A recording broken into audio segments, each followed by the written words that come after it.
For the first time since the 2022 NFL season, the Jacksonville Jaguars are postseason bound.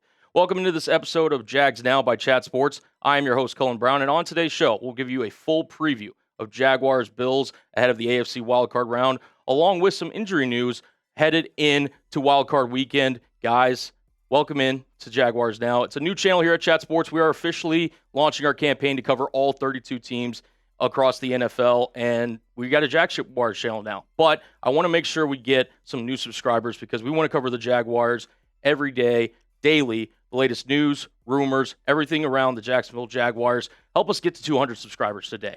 We're at 153 subscribers currently, 47 of you guys. If you guys could hit that sub button, we greatly appreciate it. Join the channel, join the movement here on Jaguars Now. All right, so let's get into some Jaguars injuries to watch. Patrick McCarry dealing with a back injury starting right guard, and offensive lineman Cole Van Lanen, who's been a versatile just weapon on the offensive line for the Jacksonville Jaguars. We'll get into both their injuries here ahead of this one, starting with Patrick McCarry. McCarry suffered a back injury in the Week 16 win over Denver, and he was one of the major off-season acquisitions for the Jaguars heading into the 2025 NFL season. Walker Little has been starting in place of Patrick McCarry. He is truly the most, in question starter for the Jacksonville Jaguars ahead of this matchup against the Buffalo Bills. We'll ultimately see where he kind of ends up later in the week. We'll obviously have you guys covered with that, but he is going to be the main name to watch. Cole Van Lanen, on the other hand, he's going to be a guy that he's more than likely going to be good to go. He did leave and didn't return against the Tennessee Titans in the Week 18 victory for the Jacksonville Jaguars. He was given the good to go if necessary, but obviously the game was so far out of reach that Cole Van Lanen just didn't need to go back in. He's been awesome for Jacksonville. He's played every position on the offensive line this season for the Jacksonville Jaguars, except center on the offensive line. Recently signed just a new three-year extension with Jacksonville for the long haul. Need him out there. He is protecting Trevor Lawrence's blind side. We'll keep you updated on his status throughout the week. Brian Thomas Jr. and Greg Newsome both dealt with injuries during that Titans game, but did return. But I did want to just verbally mention here that Brian Thomas went through concussion protocol, was eligible to return as he did. Greg Newsome's been dealing with a shoulder injury for roughly the last month. Did leave this one, but did return.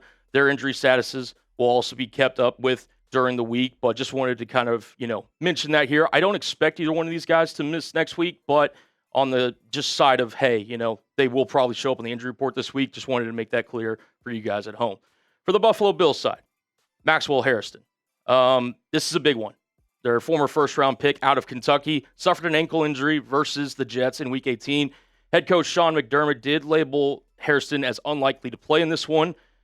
Already coming out, labeling it kind of as a more week-to-week injury, and that's huge because if you're looking for the other side, if you're Jacksonville, obviously you're trying to keep this momentum going with Trevor Lawrence and his just kind of momentum at the moment. The cornerbacks listed for Buffalo right now, Christian Benford, Tre'Davious White, Taron Johnson, it's going to be rough sledding for Buffalo in terms of trying to cover this Jacksonville offense. Hairston being out is going to be something that I would expect Liam Cohen and the staff to really target and see if they can take advantage of during this NFL wildcard matchup. Some other injuries to watch. Matt Prater, he has been dealing with a quad injury for the last couple of weeks, re-aggravated it. So it's expected today, per Sean McDermott, that they are going to be trying out some new kickers for Buffalo. So we'll obviously see who they sign. It doesn't look like Matt Prater is going to go for Buffalo, but we'll see if that changes throughout the week. Terrell Bernard and Daquan Jones have been dealing with calf injuries. Those tend to take more than 1 week, and they already missed last week against the Jets. We'll see if they, their status has changed throughout the week, but I'd imagine both those two would be out. Here was just kind of short notice. I think those calf injuries can kind of linger, so we'll keep an eye on it, but I wouldn't expect Bernard or Jones to play in this one. Coming up, keys to victory. We're going to be breaking down this matchup, and I'm going to give you guys 3 keys to victory for me in order for the Jacksonville Jaguars to knock off the Buffalo Bills and advance to the AFC divisional round. But I got to ask you guys, who you got? Jaguars, Bills, Sunday. Can't wait to see it. Who you got? Type JAC if you got the Jaguars. Buffalo Bills, type BUF. Make sure you let me know down in the comments section. All right. Key to victory number 1. This is classic best on best here. Win the matchup against James Cook. And what do I mean by that?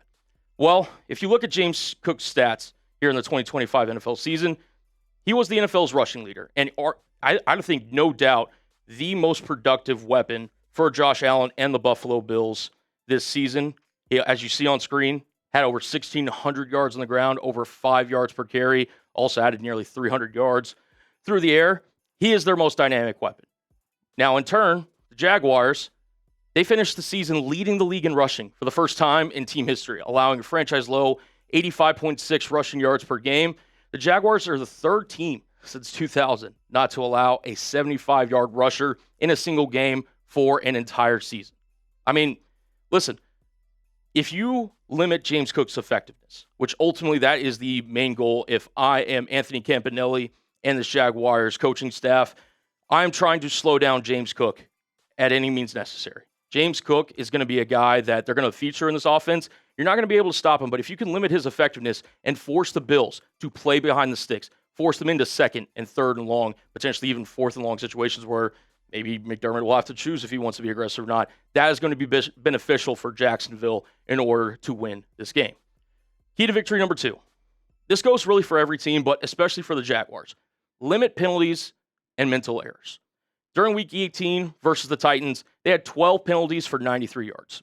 It was a season high. And you're thinking, okay, maybe that's a one-off. No, if you've been following this team, they are the 4th most penalized team in the league at 7.5 per game. Listen, Liam Cohen, you've had a great year. Obviously, you've turned the Jaguars completely around. You inversed your record, 4-13 to 13-4. This year, you won the AFC South. You're hosting a playoff game.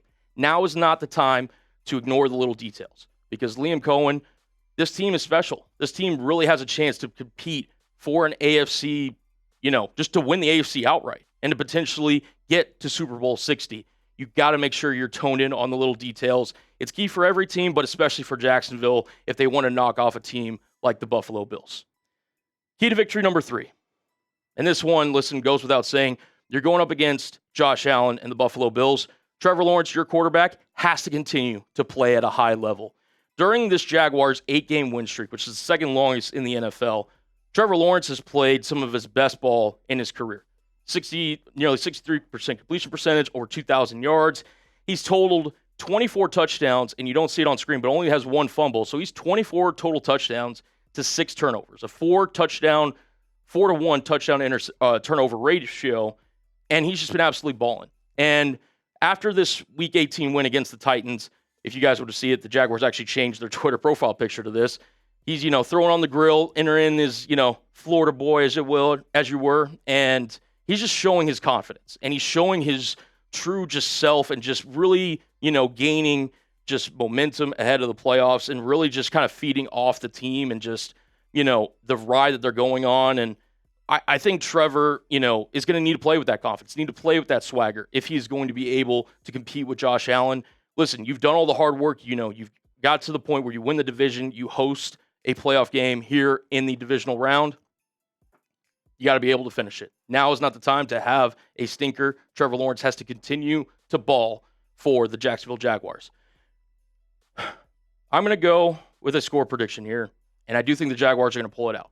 I've got the Jaguars winning 31-27 over the Buffalo Bills. I think it's going to be close. I think it's going to be a potential shootout, but ultimately, I think the Jaguars are a more complete team. I think that Liam Cohen is going to have this offense ready for Sean McDermott's defense, and I think that Anthony Campanelli, Josh Hines-Allen, Devin Lloyd, the whole Jaguars defense is going to be able to contain Josh Allen's defense enough, limit him in his effectiveness in order to get the job done.